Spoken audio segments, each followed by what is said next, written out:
world's cruise ships back into port, how the struggling industry is working to stay afloat.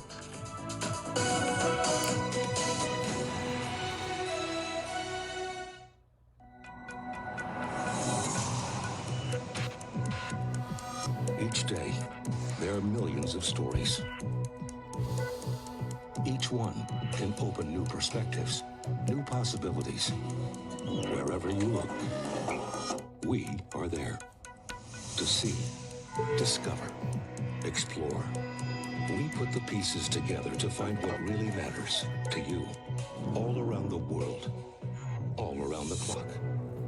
Our reporters are at home across the globe. From our headquarters in Beijing and production centers in Washington, Nairobi, and London, China Global Television Network. Stories from across the globe, reaching people across the globe. CGTN. See the difference.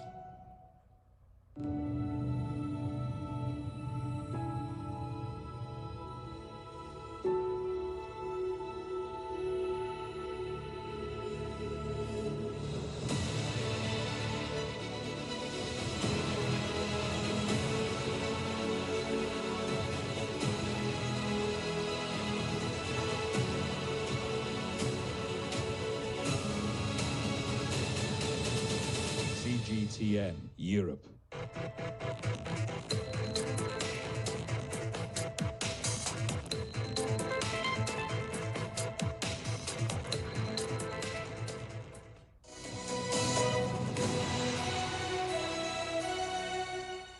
The pandemic has brought the tourism industry to a standstill, threatening one of the strongest drivers of economic growth and jobs worldwide.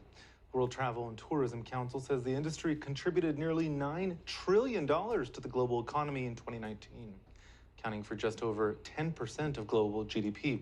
It's responsible for some 330 million jobs worldwide.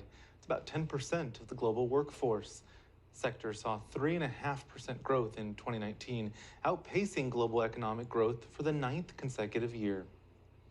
Well, Europe is revealing how it plans to jumpstart travel among countries. It'll introduce a phased and coordinated approach that includes lifting some internal borders, setting up health checkpoints. Lucy Hoff has the details from Brussels. At this time of year, Europe's beaches, museums and piazzas would be starting to fill up. Bars and restaurants would be gearing up to their busiest and most lucrative period. But this year, holidays are on hold. International travellers from outside the EU have been barred. Even EU residents have been unable to travel to neighbouring countries. The European Commission has unveiled plans on how it aims to reboot Europe's embattled travel sector. This is the first fundamental principles of the packages that we present today. Safety. That underlies our guidance.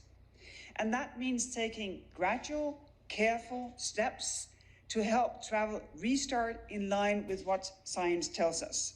The World Tourism Organization expects losses of 280 to 420 billion euros for the industry this year. With the EU pushing for a reboot, it's unveiled a two-step approach to reopening borders for countries facing similar risk. Europe's Disease Control Agency will be drafted in to monitor areas with low circulation of the virus, dubbed green zones. Travellers within these zones could move freely, provided social distancing measures are followed. This way, blanket quarantine measures can be scrapped. The second phase would see normal travel within the Schengen zone, which allows border-free travel between the majority of EU countries. But there's great uncertainty about when these plans could be put in place. I think the policy of having travel bubbles within the European Union is probably quite legitimate and a reasonable way to start up travel. I think every country is saying we'll begin with local travel, then regional, and then international travel people are a lot more tentative about. Some regional agreements have already been made. Several Baltic countries in the east of the bloc are forming a travel cluster, which would allow freedom of movement between countries like Latvia and Estonia, which have largely been so far unaffected by COVID-19. And the UK and France have agreed a deal to allow freedom of movement without a mandatory 14-day quarantine. The EU desperately wants to revive the upcoming peak holiday season, worth some 150 billion euros, as the bloc faces its deepest ever recession. But it will be months before normal travel resumes, a severe blow for countries in the south of the bloc, like Italy, Spain and Greece, which are heavily dependent on tourism. Lucy Hoff, CGTN, Brussels. The cruise industry has been stuck in still waters since coronavirus hotspots started appearing on cruise ships. Already back in mid-March, the U.S. Centers for Disease Control issued a no-sail order for cruise ships in American waters. The order is still in place, but some cruise lines are making plans to get moving again. Carnival Cruise Line was the first major line to announce plans to resume sailings. First ships are set to depart from ports in Florida and Texas on August 1st. Norwegian Cruise Lines says they expect to sail again sometime in 2020. But Disney Cruise Line just suspended new departures for an additional 5 weeks through July the 27th. For more on this, my colleague Rochelle Akufo spoke to Stephen Scott. He's the founder and CEO of Travel Hub 365. And she began by asking him about the state of the sector.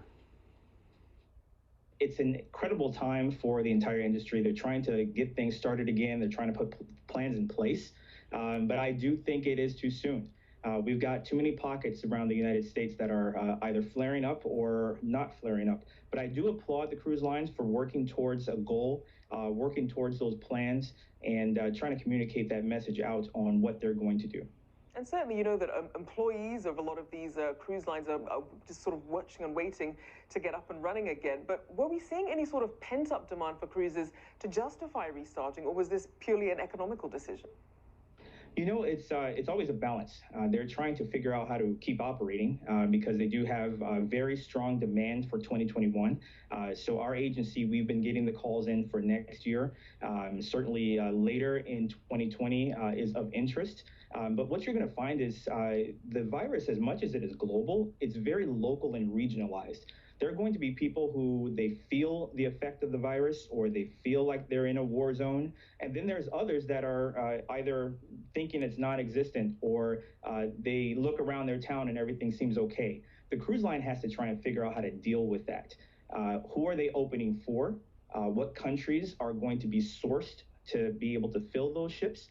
And of course, dealing with just opening in Florida or Texas may not work necessarily because even I, from Chicago, I can get in a car and drive down to Florida.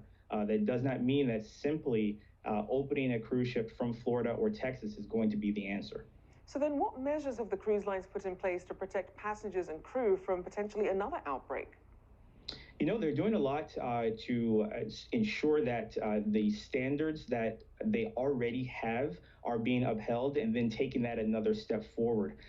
For years now, the cruise lines have been held at a higher standard. So if any sort of illness happened on board, they had to report that to the CDC. And that's not something a resort or a hotel had to do, but the cruise lines had to do that. So they have to not only be careful of protecting us from viral outbreaks like that, but if any illness happens on board, that can spread throughout the media and also the consumer confidence that can definitely slow the amount of bookings that start happening and also slow us from feeling that cruising is a healthy environment to be in for vacations. And we have seen the airline industry talking about potentially blocking middle seats as a way to provide for more social distancing. What are some of the ways you can do social distancing on a cruise ship? You know, it's going to be very tough, but the promising thing is that a cruise ship is similar to a small town, or in some cases, a small city. There are venues that are very similar. We have movie theaters, there are restaurants, there are bars, shopping areas. A lot of those things are mirrored right now within the different towns and countries around the world. So we're already taking those steps now to learn as a society how to separate ourselves and operate within those types of venues. So the cruise lines will be doing the same thing, and I'm sure they're going to be following different successful models around the world, especially in the theaters. We can sit apart separately, restaurants, different types of things that are happening now.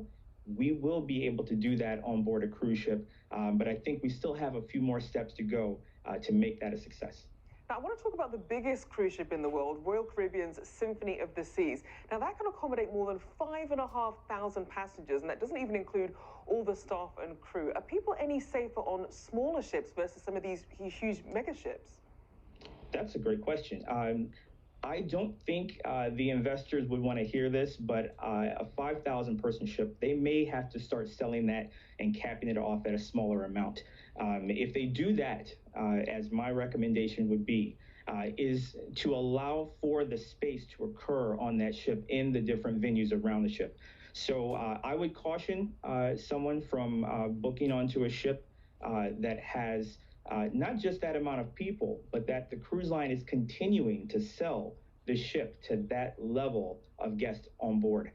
We also have seen this in the airline industry. As much as they have announced that there have been no middle seats being booked, we have had instances, very vocal and visual instances of airlines booking those middle seats on the airlines in the last couple of days, and that is very concerning. So we do need the cruise lines, even though it may be a large ship, they might need to start selling it at a smaller guest count so that we can enforce the social distancing as best as possible. But I do think the smaller ships have a good benefit. My last cruise I went on was a much smaller ship, probably about 175 guests, and they did a great job of testing us in advance and separating us along the way.